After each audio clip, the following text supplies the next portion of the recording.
आपका स्वागत है हमारे YouTube चैनल में। आज हम तुम्हें एक राजा की कहानी सुनाते हैं, कैसे एक राजा ने एक कुत्ते की जान बचाई।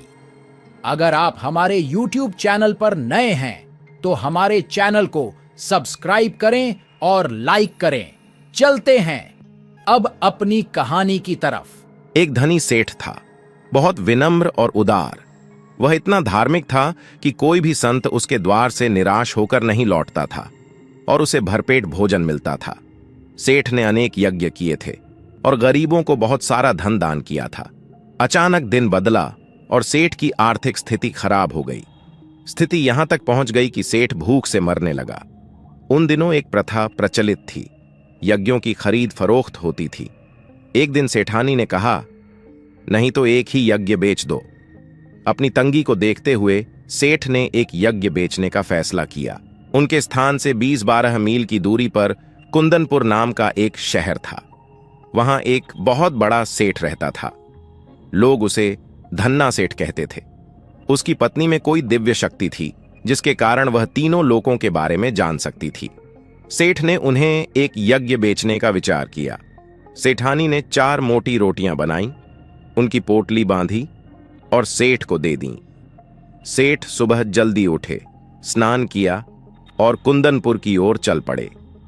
आधी दूरी पार करते करते धूप इतनी तेज हो गई कि चलना मुश्किल हो गया। सारा शरीर पसीने से भीग गया और भूख भी लगने लगी। सामने एक पेड़ की छाया देखकर सेठ ने सोचा कि हमें यहीं रुककर भोजन और आराम करना चाहिए। ये सोचकर वे उस पेड़ की ओर चल पड़े। उन्होंने झोले से कमल धागा निकाला, पास के कुएं से पानी भरा, हाथ पैर धोए और पेड़ के नीचे बैठ गए। जैसे ही वे खाने के लिए रोटी निकालने और उसका गूदा तोड़ने वाले थे, उन्होंने देखा कि एक कुत्ता हाथ भर की दूरी पर पड़ा तड़प रहा है। बेचारे के पैर उसकी कमर को छू रहे थे। सेठ ने रोटी का एक टुकड़ा उठाकर कुत्ते के सामने रख दिया। कुत्ता भूखा जरूर था, पूरी रोटी खा गया। अब उसके शरीर में कुछ जान आने लगी थी। उसने मुंह उठाया और सेठ की ओर देखने लगा। सेठ ने सोचा, अगर मैं इसे एक रोटी और खिला दूं तो यह चलने लगेगा। यह सोचकर सेठ ने एक और रोटी उठाई और उसे खिला दी। रोटियां खाने के बाद कुत्ते में ताकत आ गई और वह व्यापारी के करीब आ गया। सेठ ने देखा कि वह अभी ठीक से चल भी नहीं पा रहा है। सेठ ने सोचा, अगर मैं इसे एक रोटी और दे दूं तो यह ठीक से चल सकेगा। मेरा क्या है, मैं कुछ देर में कुंदनपुर पहुंच जाऊंगा। सेठ ने तीसरी रोटी भी कुत्ते को खिला दी। एक रोटी बच गई। जैसे ही वह खुद उसे खाने वाला था, सेठ ने देखा कि कुत्ते की आंखें अभी भी उसी पर टिकी हुई थीं। सेठ के मुंह से निकला, हाय, बेचारा इतने दिनों से भूखा है।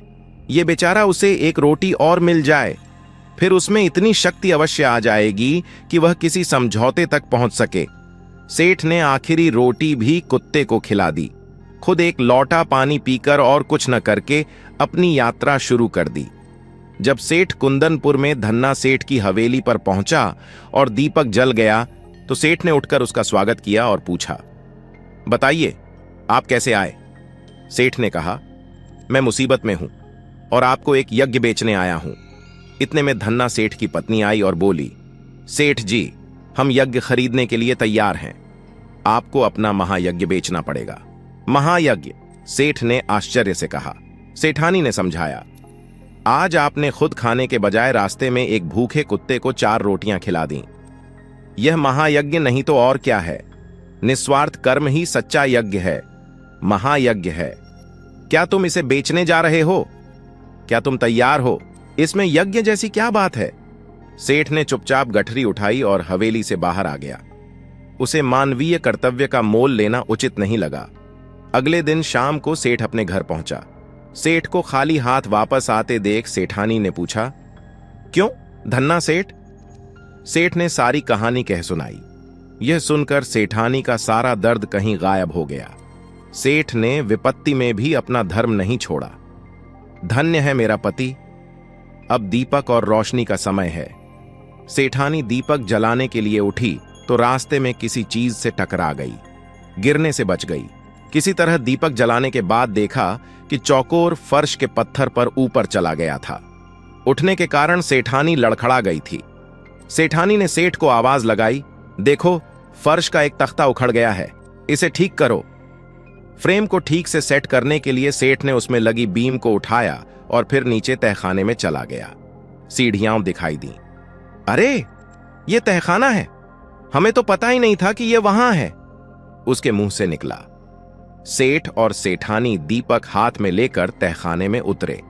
तहखाना हीरे जवाहरातों से भरा था। यह देखकर दोनों के पैर वहीं जम गए। कुछ देर बाद सेठानी को होश आया। वह बोली, प्राणनाथ, यह महायज्ञ का फल है। आपने स्वयं भूखे रहकर एक जीव की भूख मिटाई। यह महायज्ञ नहीं तो और क्या है। भगवान ने आपको उसी महायज्ञ का फल दिया है। सेठ ने मन ही मन भगवान से प्रार्थना की, हे भगवान, मुझे ऐसी शक्ति दो कि मैं अपना दुख सहन करके दूसरों का दुख कम कर सकूं। इस कहानी में सच्चे त्याग और बलिदान की महिमा का रोचक ढंग से उल्लेख किया गया है। निस्वार्थ त्याग ही सबसे बड़ा त्याग है। ऐसी मजेदार वीडियो देखने के लिए हमारे चैनल को सब्सक्राइब करें और लाइक करना ना भूलें। ऐसे मजेदार वीडियो हमारे चैनल पर आते रहेंगे। अगर आपने हमारे चैनल को सब्सक्राइब नहीं किया है तो सब्सक्राइब कर लीजिए ना यार, सब्सक्राइब कर लिया है आपका धन्यवाद। अगर सब्सक्राइब ना भी किया है तब भी आपका धन्यवाद।